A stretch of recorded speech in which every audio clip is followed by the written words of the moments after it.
नमस्कार, ये आकाशवाणी है। अभी आप दिनेश कुमार सिंह से समाचार सुनेंगे।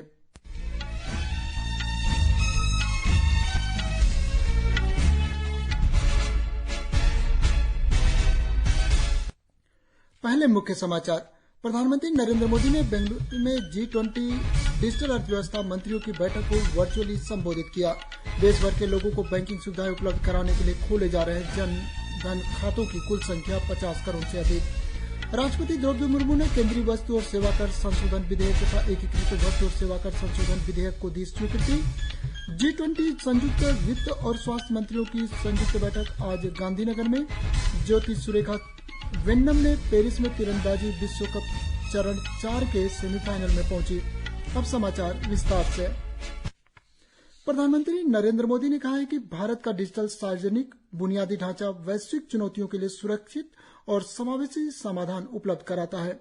आज बेंगलुरु में G20 डिजिटल अर्थव्यवस्था मंत्रियों की बैठक को वर्चुअली संबोधित करते हुए प्रधानमंत्री ने G20 फोरम के साथ समावेशी, समृद्ध और सुरक्षित वैश्विक डिजिटल व्यवस्था की आधारशिला रखने के इस विशेष अवसर को महत्वपूर्ण बताया।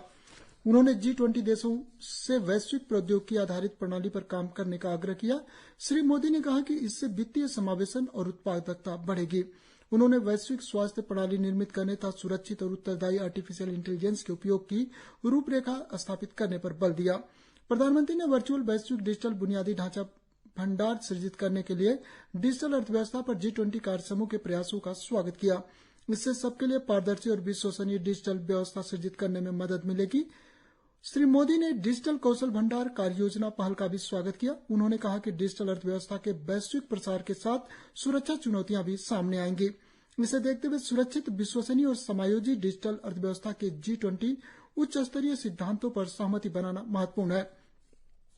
प्रधानमंत्री ने सबके लिए समावेशी और सतत विकास पर बल दिया। उन्होंने कहा कि भारत विश्व के साथ अपने अनुभव साझा करने के लिए तैयार है और उसने इंडिया स्टैक नाम से ऑनलाइन वैश्विक डिजिटल उत्पाद भंडार सृजित किया है।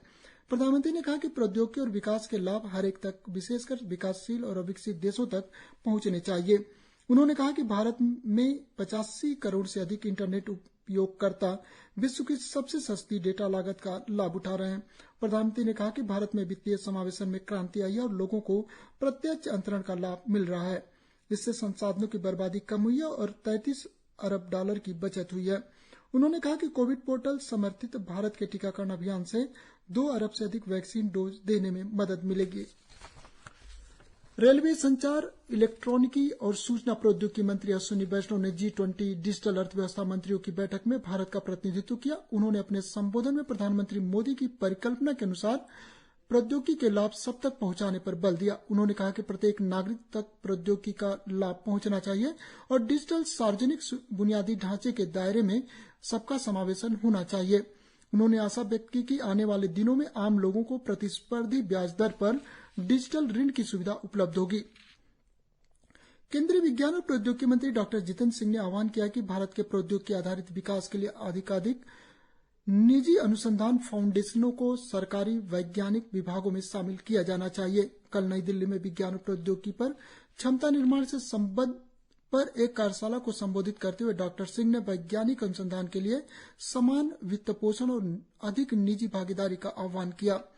श्री जितेंद्र सिंह ने बताया कि पिछले सप्ताह संसद में पारित अनुसंधान नेशनल रिसर्च फाउंडेशन ANRF अधिनियम का उद्देश्य अनुसंधान और शैक्षणिक गतिविधियों के लिए समान वित्त और संसाधन प्रदान करना है।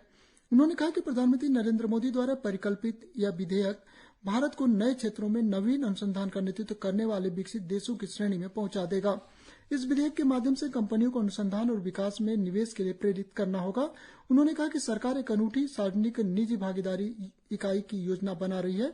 इसके लिए अनुसंधान निधि का 36,000 करोड़ रुपए निजी क्षेत्र से आएगा और सरकार उद्योग की अधिक भागीदारी सुनिश्चित करने के लिए 14,000 करोड़ रुपए का योगदान करेगी। डॉक्टर सिंह ने कहा कि वैज्ञानिकों को अनुसंधान के लिए व्यक्तिगत दृष्टिकोण के स्थान पर समस्याओं के समाधान और उत्पाद विकास के लिए समूह आधारित दृष्टिकोण अपनाना चाहिए। जनधन खातों की कुल संख्या 50 करोड़ से अधिक हो गई है। केंद्रीय वित्त मंत्रालय ने बताया कि इसमें से 56% खाते महिलाओं के हैं। 67% खाते ग्रामीण और अर्ध शहरी इलाकों में खोले गए हैं। इन खातों में 2 लाख करोड़ से अधिक की धनराशि जमा है। मंत्रालय ने बताया कि इन खातों में लगभग 34 करोड़ रुपए कार्ड निःशुल्क जारी किए गए हैं। प्रधानमंत्री जनधन योजना खाते में औसत जमा 4,000 रुपये से अधिक है। 5 करोड़ 50 लाख रुपये से अधिक जनधन खातों में प्रत्यक्ष लाभ अंतरण हो रहा है। प्रधानमंत्री जनधन योजना 2014 में शुरू की गई थी। इसका उद्देश्य देश भर के लोगों को बैंकिंग सुविधाएं उपलब्ध कराना है। प्रधानमंत्री नरेंद्र मोदी ने जनधन खातों की संख्या में महत्वपूर्ण वृद्धि पर प्रसन्नता व्यक्त की है। देश में जनधन खातों की संख्या 50 करोड़ का आंकड़ा पार कर गई है। एक सोशल मीडिया पोस्ट में श्री मोदी ने इस बात पर भी प्रसन्नता व्यक्त की है कि इनमें से 56% खाते महिलाओं के हैं। उन्होंने कहा कि सरकार यह सुनिश्चित कर रही है कि वित्तीय समावेशन का लाभ देश के हर कोने तक पहुंचे। राष्ट्रपति द्रौपदी मुर्मू ने केंद्रीय वस्तु और सेवा कर संशोधन विधेयक 2023 तथा एकीकृत वस्तु और सेवा कर विधेयक जीएसटी 2023 को आज मंजूरी दे दी। संसद ने हाल में ये दोनों विधेयक पारित किए थे। केंद्रीय वस्तु और सेवा कर संशोधन विधेयक का उद्देश्य 2017 के जीएसटी अधिनियम में संशोधन करना है, जबकि एकीकृत वस्तु और सेवा कर विधेयक 2017 के इसी अधिनियम में संशोधन करेगा। केंद्रीय वस्तु और सेवा कर संशोधन विधेयक में online gaming, online money gaming और वर्चुअल डिजिटली परिसंपत्तियों को परिभाषित करता है। इसके प्रावधानों के अनुसार ऑनलाइन गेमिंग का अर्थ होगा इंटरनेट या इलेक्ट्रॉनिक नेटवर्क पर गेम उपलब्ध कराना और इसमें मनी गेमिंग शामिल है। एकीकृत वस्तु और सेवा कर संशोधन विधेयक ऑनलाइन सूचना और डेटा उपलब्धता की परिभाषा से ऑनलाइन मनी गेमिंग को अलग करने के लिए 2017 के अधिनियम में संशोधन करेगा। गुजरात के गांधीनगर में G20 देशों के स्वास्थ्य मंत्रियों की बैठक का आज समापन दिवस है। इस बैठक से अलग आज वित्त और स्वास्थ्य मंत्रियों की एक संयुक्त बैठक होगी, जिसमें केंद्रीय वित्त मंत्री निर्मला सीतारमण भाग लेंगी। इस बीच G20 स्वास्थ्य मंत्रियों की बैठक के अंतिम दिन डिजिटल स्वास्थ्य में अभिनव प्रयोगों की आवश्यकता और स्वास्थ्य सेवाओं में सुधार पर विचार विमर्श चल रहा है। इस दिशा में डिजिटल स्वास्थ्य पर वैश्विक पहल की आज शुरुआत होगी। इस पहल का उद्देश्य विश्व की डिजिटल स्वास्थ्य देखभाल व्यवस्था के लिए ठोस और एकजुट प्रयास करना है। मौसम विभाग ने आज उड़ीसा, मध्य प्रदेश, विदर्भ, तेलंगाना और छत्तीसगढ़ में तेज वर्षा जारी रहने का अनुमान व्यक्त किया है। पूर्वोत्तर भारत में कल से वर्षा और तेज होने की आशा है, जो इस महीने की 22 तारीख तक जारी रहेगी। देश के अन्य भागों में अगले 3 से 4 दिन में बारिश में कमी आएगी। जम्मू कश्मीर के राजौरी जिले में पिछले दिनों सुरक्षा बलों के साथ मुठभेड़ में घायल आतंकवादी कल मृत पाया गया। हमारे जम्मू संवाददाता ने बताया कि राजौरी के गंधाख्वास में 5 अगस्त को हुई मुठभेड़ में 2 पाकिस्तानी आतंकवादियों की घेराबंदी की गई थी। गोलीबारी में एक आतंकवादी मारा गया था और दूसरा गंभीर रूप से घायल हो गया था, लेकिन मुठभेड़ के बाद घायल आतंकवादी का पता नहीं चला था। सुरक्षा बलों को कल एक घाटी से उसका शव मिला। मुठभेड़ स्थल से भारी मात्रा में गोला बारूद और हथियार भी बरामद हुआ है।